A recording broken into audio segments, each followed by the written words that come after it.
Chapter 20, Fire Protection Systems. Objective number 1.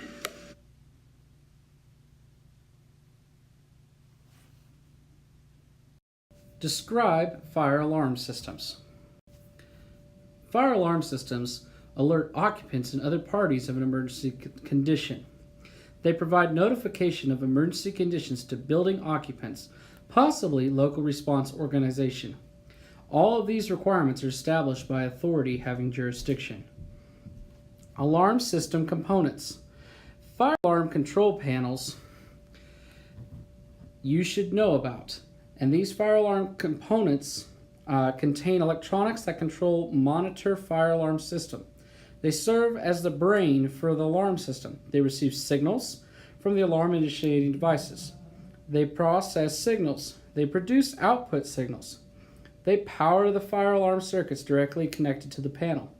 Power boosters, power supplies for the notification system, are a part of the controls for the alarm system located in the FACP, which is the fire alarm control panel.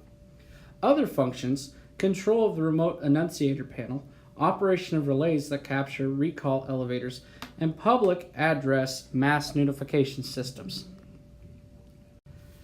Power supply systems, as you see here in the picture, are the primary, usually obtained from a building's main connect to a local utility provider.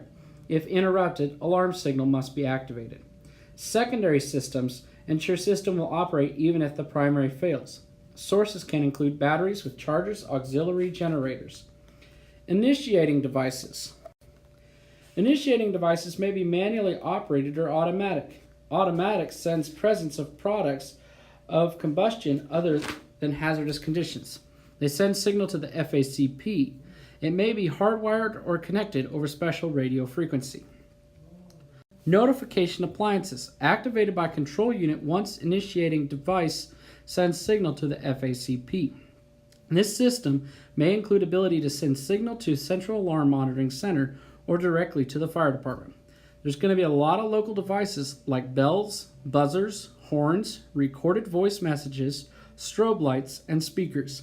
Audible notification signaling appliances, most common types of alarm signaling systems used. Local alarm may sound only in area of activated detector or in an entire facility. It depends on the design.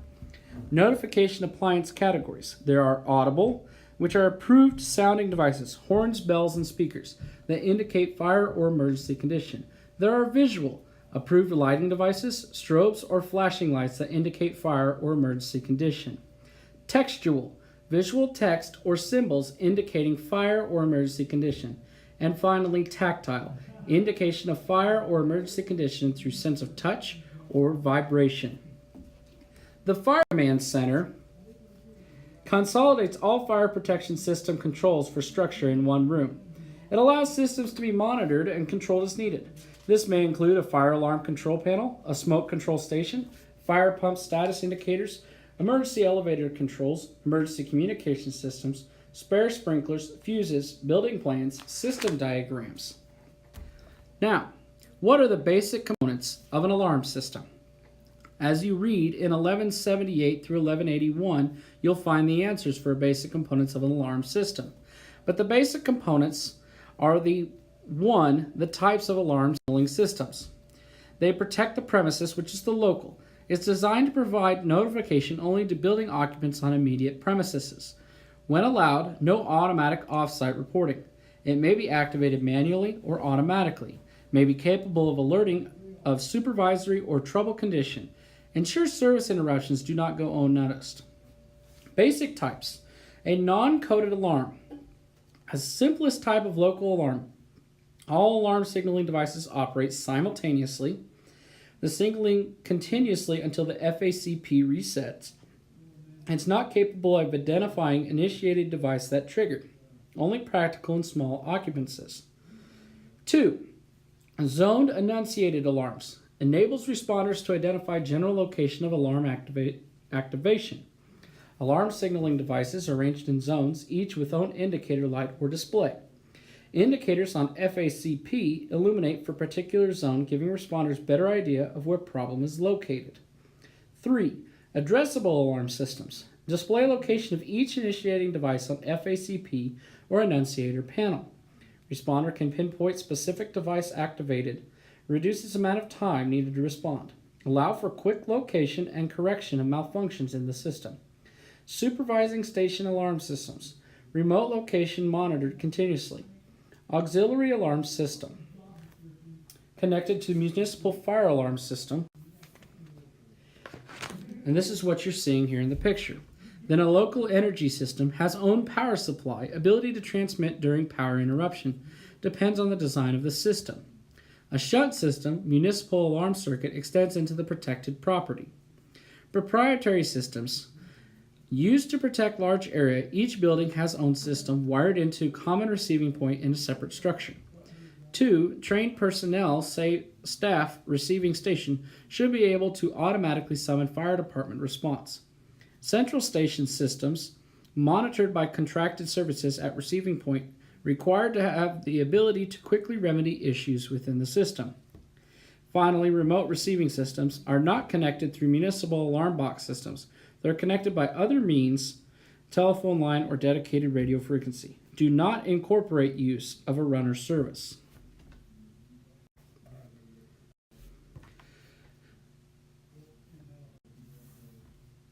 Objective number 2, identify alarm initiating devices.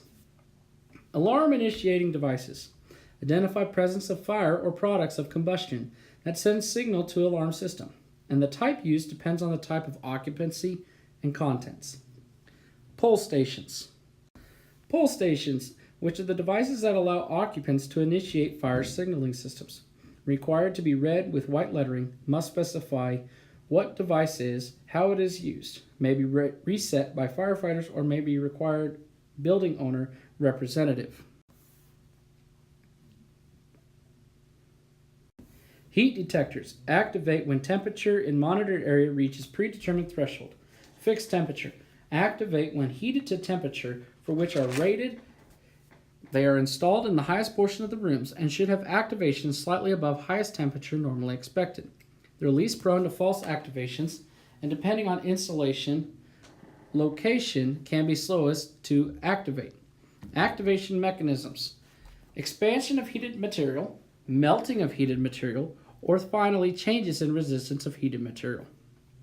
Fusible devices or frangible bulbs. A fusible link, a metal strip held in place by solder with known melting temperature. Device holds open spring-operated contact inside detector. When closed, sends signal to FACP. Another device, the frangible bulb, holds electrical contacts apart. A small glass vial holds liquid with small air bubble, designed to break when heated to predetermined temperature. Manufacturer has been discontinued, may still be in service. A continuous line detector detects heat over linear line parallel to detector. Cable with conductive metal inner core sheathing in tubing is separated by semiconductor material that keeps from touching. When current flow increases, signal is transmitted to the FACP. Restores itself with ambient temperature reached. 2. Insulated wires with outer covering. When rated temperature reached, it melts. The wire completes the circuit, sends the signal to the FACP, and to restore this, the fused portion of the wires must be cut out and replaced. A bimetallic detector, which is two metals with different thermal expansion bonded together, also attached to the alarm circuit. When heated, one expands faster, causing to arc. It makes and breaks the circuit and sends the signal. Most will reset automatically and must be inspected post-fire. The rate of rise heat detectors designed to initiate signal when rise in temperature exceeds 12 degrees Fahrenheit to 15 degrees Fahrenheit, which also is 7 degrees Celsius to 8 degrees Celsius, in 1 minute. The benefits are the alarm can be initiated at temperature far beyond those required for fixed temperature device. It's also reliable, not subject to false activations. There is also pneumatic rate of rise line heat detectors. These detectors, used to monitor large areas of a building, are a system of pressurized pneumatic tubing arranged over an area of coverage. Increased pressure of heated air is going to activate the alarm. A pneumatic rate of rise spot detector is the same principle as a line heat detector. except the spot is self-contained and monitors a specific location. A rate-compensated detector is designed for areas normally subject to regular temperature changes slower than those under fire conditions. Systems of two bowed struts that do not touch. When heated rapidly, outer sleeve expands, releasing tension, allowing to touch. Electronic spot-type heat detector uses system of thermistors that produce change in electrical resistance when exposed to heat. Smoke detectors / alarms. Both detect presence of smoke, other products of combustion. Detectors, only capable of detection, they must transmit signal to another device that sounds an alarm. In most cases, devices are installed in non-residential and large family residential occupancies. Alarms, which are self-contained units capable of both detecting and sounding an alarm. They're typically installed in single-family residences or smaller multi-family residential occupancies. Smoke detectors can initiate alarm more quickly than a heat detector. Photoelectric smoke detectors, also called visible products of combustion detector, they work well on all types of fire. They usually respond more quickly to smoldering fires than ionizing types. They automatically reset when conditions return to normal. Consist of a photoelectric cell coupled with specific light source. 1. The projected beam, the beam of light focused across a monitor area into cell. When the beam is obscured, the initiate alarm when current change threshold is reached. The refractory application, the beam from the light-emitting diode passes through the chamber at the point away from the light source. When light strikes particles, device generates alarm signal. Ionization smoke detectors, invisible products of combustion. They're detected by devices that use tiny amount of radioactive material to ionize molecules that enter chamber and detector. When air in chamber becomes less conductive, decreases in current transmits alarm initiating signal. Generally, this responds faster to flaming than smoldering fires. It automatically resets when the atmosphere is cleared. Power sources for these detectors. Batteries or household current can be used. Battery operated, the advantages are easy installation and reliability. Also, only as reliable as batteries are used. Be aware of state/provincial, local laws that deal with smoke alarms. They may designate power source to be used. Hardwired systems may be required, usually more reliable, except in areas with frequent power failures. Flame detectors, the basic types, detect light in ultraviolet wave spectrum. Infrared wave spectrum, IR detectors, and light in ultraviolet and infrared spectrums. Among the fastest to respond to fires, these are the best. Non-fire conditions may initiate false activations. Located in areas with other light sources unlikely. If blocked by an opaque object, will not activate. Some single-band infrared detectors sensitive to sunlight, usually installed in fully enclosed area, require flicker motion to initiate the alarm. Ultraviolet, virtually insensitive to sunlight, can be used in areas not suitable for infrared. Not suitable for areas with arc welding is done or where intense mercury vapor lamps are being used. Fire gas detectors, gases that may be replaced when fire burns in confined space. These are released from all fires: water vapor, H2O, carbon dioxide, CO2, and carbon monoxide, CO. They also released based on a chemical makeup of fuel: hydrogen chloride, HCl, hydrogen cyanide, HCN, hydrogen fluoride, HF, and hydrogen sulfide, H2S. These initiate signals somewhat faster than a heat detector, not as quickly as a smoke detector. They can be designed to be sensitive to only gases produced by specific types of hostile fires. Ignore those produced by friendly fires. Combination detectors combine various systems into a single device. They depend on the design of the system. They make detectors more versatile, responsive to fire conditions. Section 3. Automatic sprinkler systems. Explain the ways automatic sprinkler systems work.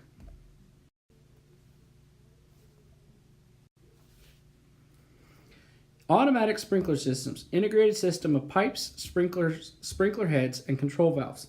are designed to activate during fires by discharging enough water to extinguish agent to extinguish the fire. They also prevent the fire spread until firefighters arrive.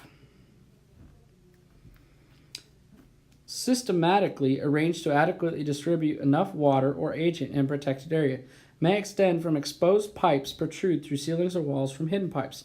There are two general types. Complete coverage protects entire building, or partial coverage protects only a certain area. High hazard areas, exit routes, and places designated by code or authority having jurisdiction are partial coverage areas. Standards primary design installation criteria in most occupancies are according to the NFPA 13, 13D, and 13R. These include requirements on spacing of sprinklers in buildings, size of pipe to be used, proper method of hanging pipe, and all other details concerning installation of sprinkler systems. All other details concerning installation of sprinkler systems must specify the minimum design area that should be used to calculate system, based on the maximum number of sprinklers that might be expected to activate at one time. This assumption that only a portion of the sprinklers will operate during a fire. Failures, generally not due to sprinklers, are other reasons. Partially or completely closed main control valve, interruption to municipal water supply, damage or painted over sprinklers, frozen or broken pipes, excess debris or sediment in pipes, failure of secondary water supply, tampering, vandalism, sprinklers obstructed by objects stacked too close. All components should be tested, certified by nationally recognized testing lab, recognized as the most reliable of all fire protection devices. The effects of sprinkler systems on life safety. Safety is greatly enhanced. Discharge of water directly onto the fire while still small. Products of combustion are limited. Effective in preventing spread of fire upwards in multi-story buildings, protecting lives of occupants in other parts of the building. This may not be effective when used alone in some situations. Fires are too small to activate the system. Smoke generation reaches occupants before system activates, or building occupants are sleeping, handicapped, impaired, or incarcerated. Important to life safety of firefighters. Controlling fire in early stages increases the safety of environment during search and rescue suppression activities. The sprinkler system components starts with the water main and continues into the control valve. The riser, which is the vertical piping to which the components are attached. The sprinkler valve, the one-way check valve, the fire department connection, the alarm valve, main drain, and other components. The feed main, the pipe connecting riser to the cross mains, and the cross mains directly service the number of branch lines onto which the sprinkler is installed, extend past last branch lines, and cap to facilitate flushing. Piping decreases in size from riser outward. Entire systems support by hangers and clamps. Sprinklers are fixed spray nozzles opened individually. Operates when heat responsive element activates, cap or plug opens allowing water discharge. Open type common in deluge systems. Early suppression fast response ESFR sprinkler react 5 to 10 times faster than traditional. Quickly identified because larger than traditional and rated according to temperature at which designed to operate, and are identified in several ways. Color coding sprinkler frame arms, color coding liquid and frangible bulb type sprinklers, and stamping temperature into sprinkler.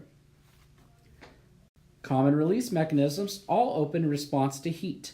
A fusible link, which is the frame that is screwed into the sprinkler piping.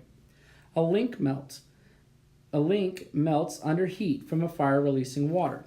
The frangible bulb, a small bulb filled with heat-sensitive alcohol or glycerol liquid, and the air bubble to hold the orifice shut.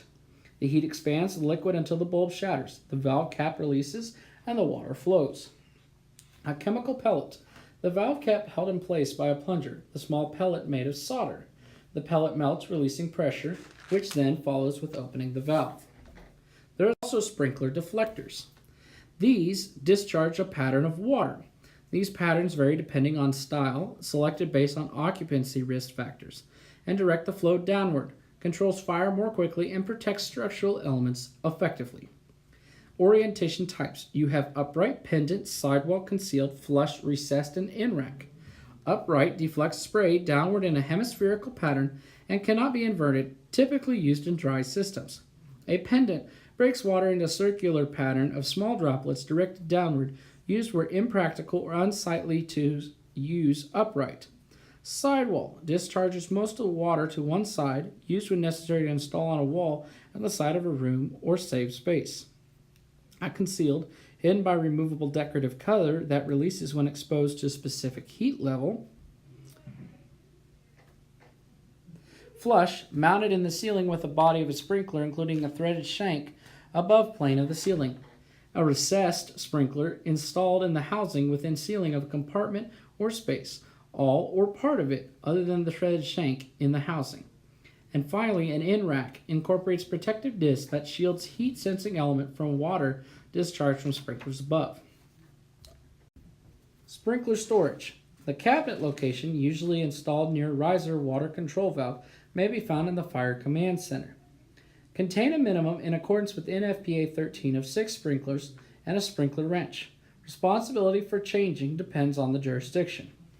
Control valves. Every system has a main water control valve, used to stop supplying water to a system in order to replace sprinklers, before maintenance, and interrupt operations.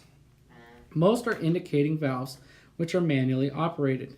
Indicating valve types shown at a glance if it is opened or closed are your outside stem and yoke, which a yoke on the outside with a threaded stem, threaded portion visible beyond the yoke when open and not when closed. A post indicator valve. A hollow metal post houses valve stem, a movable plate with open or shut, visible through a small glass window on the side of a housing, operating handle locked into a valve housing when not in use. A wall post indicator valve. Similar to a PIV, which is the post indicator valve, it extends horizontally through a wall with the target valve operating nut outside of a building. And a post indicator valve. Used circular disc inside flat plate on top of valve housing, a perpendicular to plate when open, in line when closed, operated by built-in crank. Operating valves, which include an alarm test valve, are located on the pipe that connects the supply side of the alarm check valve to the retard chamber. Can be used to simulate actuation of a system. The inspector's test valve is located in a remote part of the sprinkler system, equipped with the same size orifice as one sprinkler, used to simulate activation of one sprinkler. Normally discharges outside the building. And the main drain valve, which primary purpose is to allow personnel to drain water from system for maintenance, and it may be used to check the system water supply. Water flow alarms.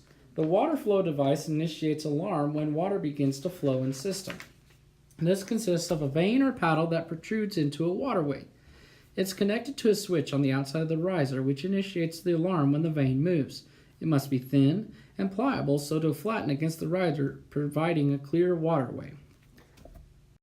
This water supply must have a minimum supply as to deliver the required volume of water to the highest sprinkler in the building at a pressure of 15 psi. The flow depends on the hazard to be protected, occupancy, building contents. Connection to the public water system with adequate volume, pressure, reliability is a good source of water. The fire pump typically incorporated in the system to ensure adequate water volume and pressure during periods of demand could be powered by electric, diesel, or steam pump driver and activates when the system pressure falls below a predetermined level. This may be designed to only supply portions of the fire sprinklers on system. Fire department pump connected to the sprinkler department connect, an FDC, can provide additional water pressure either through a Siamese inlet with at least 2.5-inch female connections with clapper valve in each, or one large diameter connection attached to a clappered inlet. Sprinkler FDCs should be supplied from pumpers with a capacity of at least 1,000 gallons per minute or greater. It's attached to a minimum of 2.5-inch or larger hoses. Pumpers should operate from hydrants connected to mains other than the main supply when possible. Once in the system, it passes through a check valve. This prevents water flowing from the system back into the FDC and allows flow from the FDC to the system. A proper flow direction usually indicated by an arrow on the valve or by observing appearance of valve casing. Your departmental pre-incident plans may identify pressure at which system should be supported at any special circumstance, and cannot be established until personnel are familiar with properties protected by systems. Plan of operation should cover buildings and jurisdiction, type of occupancy, system, and extent of system.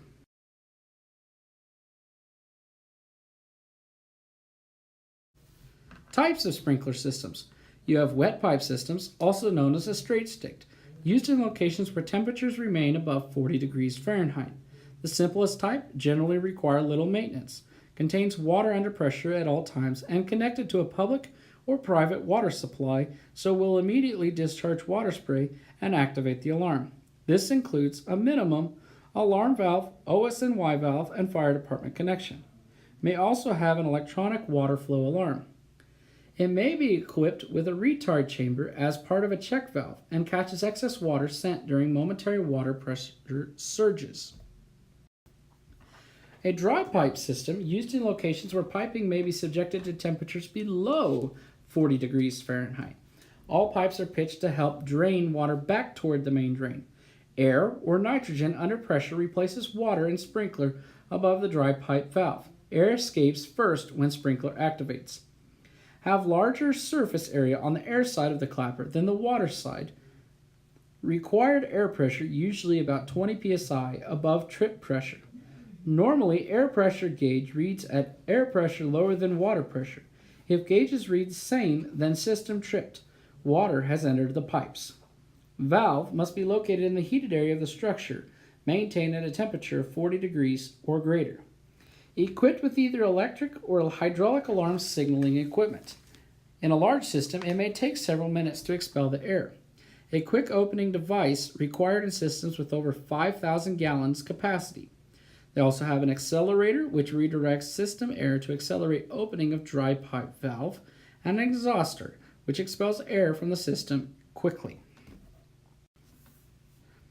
A deluge system. No water in piping before activation. All sprinklers open all the time, also known as open head sprinklers. A deluge valve controls flow into a system and controlled by fire detection devices. It's designed to quickly supply large volumes of water to a protected area. There are variations. A partial deluge system, some sprinklers open while others are not, and a water curtain system, designed to provide exposure protection. Pre-action systems, which are dry systems that employ deluge-type valve, fire detection devices, or closed sprinklers, are used when especially important to prevent water damage, even if pipes broken. These will not discharge water into piping except in response to smoke or heat detection system actuation. This opens release switch located in the system actuation unit. It opens a deluge valve and the water only discharges through activated sprinklers. Special extinguishing systems use extinguishing agents other than water, unique to application and specific occupancies. These types include wet chemical, dry chemical, clean agent, carbon dioxide, water mist, hybrid systems, and foam. Residential systems, these are going to be based on design. They're going to prevent flashover in a room of fire of origin, improve chance for occupants to escape or to be evacuated. For 1 and 2 family dwellings, they're smaller and more economical than commercial systems and generally supplied by domestic water supply. Changes in design, operation, water supply, and flow requirements. Modification of sprinkler design, development of fast response residential sprinklers, which means their minimum flow requirements of 18 gallons per minute from an individual sprinkler. And alarms are simpler, better designed for residential applications. Differences between residential and standard. Their sensitivity and speed of operation. The residential operates more quickly. Fusible link activates when ceiling temperature reaches 165 degrees. Coverage, not as extensive, will vary depending on local codes. Designed to discharge water higher on walls of room. Installed with a variety of materials not found in commercial. Piping may be multi-purpose or combination, and these must be continually in service. One valve should control both sprinklers, domestic water service for residents, and water supply sources. Connection to public water system is very reliable and usually provides adequate volume. They also might have to have an on-site pressure tank, often found at rural homes that do not have a public water service, or finally a storage tank with automatic pump. These may be found at rural homes or large homes in urban areas with public system, must be augmented for size, may also need a fire pump.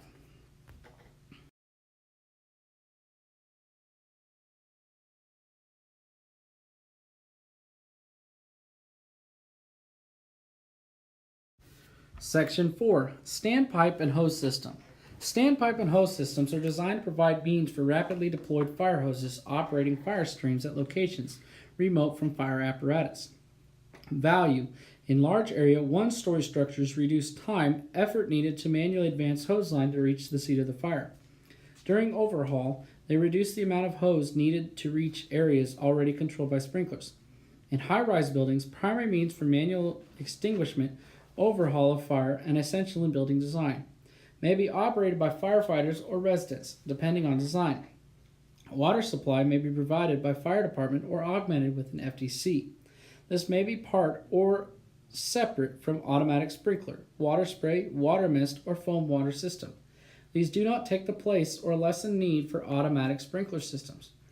Components and classifications of standpipe systems. Standpipe systems components are hose stations, water supply, water flow control valves, risers, pressure regulating devices, and an FDC. NFPA standards 14 describes design, installation, and establishes 3 classes based on intended use. NFPA 13 contains information on hose stations. A Class 1 standpipe is primarily used by personnel trained in handling large hose lines and must be capable of supplying effective fire streams during advanced stages of fire within a building. It provides 2.5-inch hose connections or stations attached to a standpipe riser and may be equipped with reducer on the cap that allows connection of 1.5-inch hose coupling. A Class 2 is designed for use by trained building occupants or fire department personnel. It is equipped with 1.5-inch hose nozzle stored on the hose rack system and hose typically single jacket type equipped with lightweight twist type shutoff nozzle. May be referred to as house lines and may give occupants false sense of security. A Class 3 provides 1.5-inch hose stations to supply water for use by trained building occupants, 2.5-inch hose for use by fire departments and those trained in heavy fire streams, and must allow both Class 1 and Class 2 services to be used simultaneously. Types of standpipe systems are automatic wet, which contains water at all times, water supply capable of meeting system demand automatically, and water supply control valve open pressure maintained in a system at all times. This cannot be used in a cold environment. An automatic dry standpipe contains air under pressure to maintain integrity of piping.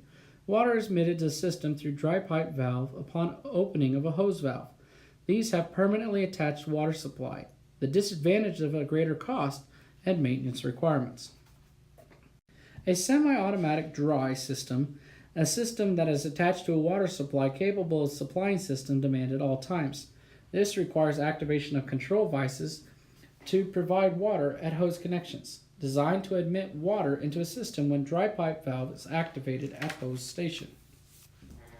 Manual dry standpipes does not have permanent water supply and is designed to have water only when system is being supplied through an FDC. Manual wet is maintained full of water and has no water supply. Water is maintained to identify leaks. Fire department must provide water to the system.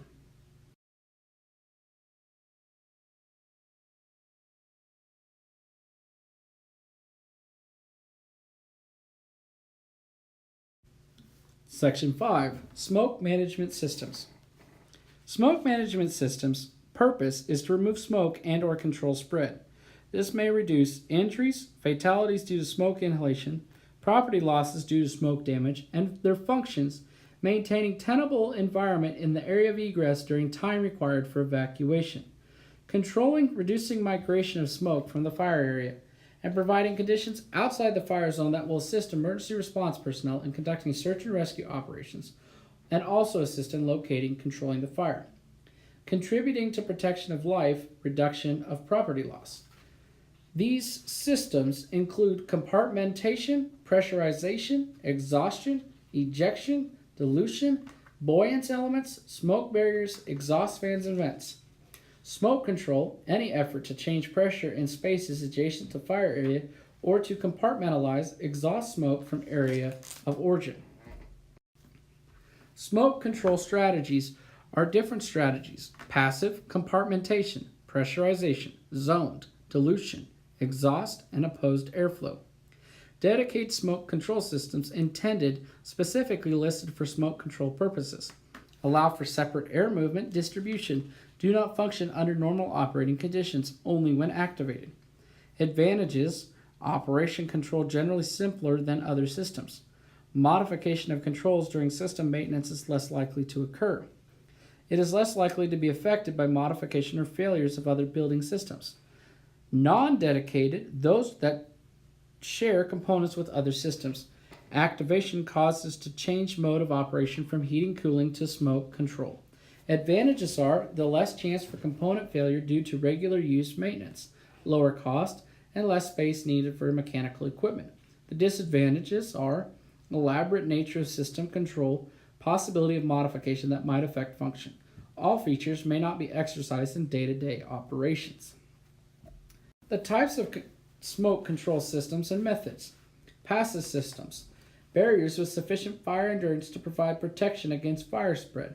Examples: fire stops around barrier penetrations, door gasket, drop seals, stair, elevator vestibules, smoke dampers and HVAC, ductwork, and automatic door devices. Pressurization systems use mechanical fans ventilation to create pressure difference across barrier. These prevent smoke from infiltrating into high pressure side. These are both positive and negative pressure used and must be designed to not impede safe egress. Zone smoke control, designed to limit movement of smoke from one compartment of building to another. Building is divided into zones. During fire, mechanical fans used to contain smoke in zone of fire origin.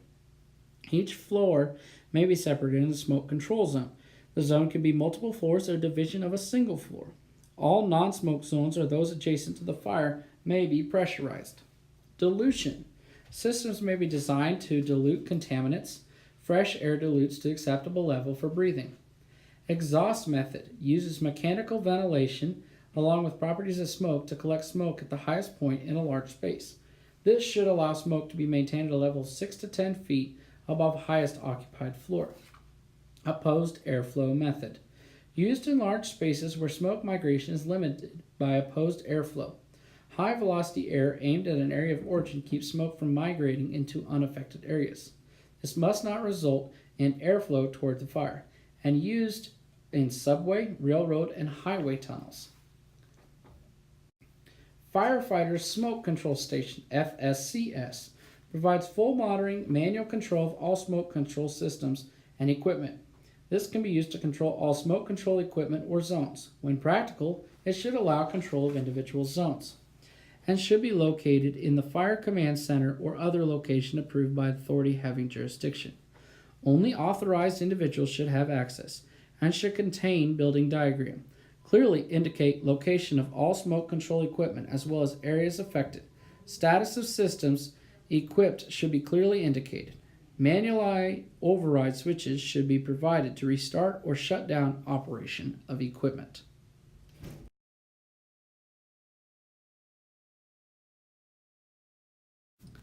Many buildings are protected partially or fully by fire protection systems that range from simple to complex. These systems can perform a variety of functions, and it is important that these are identified during pre-instance surveys to ensure firefighters understand how to operate in these structures. This concludes Chapter 20,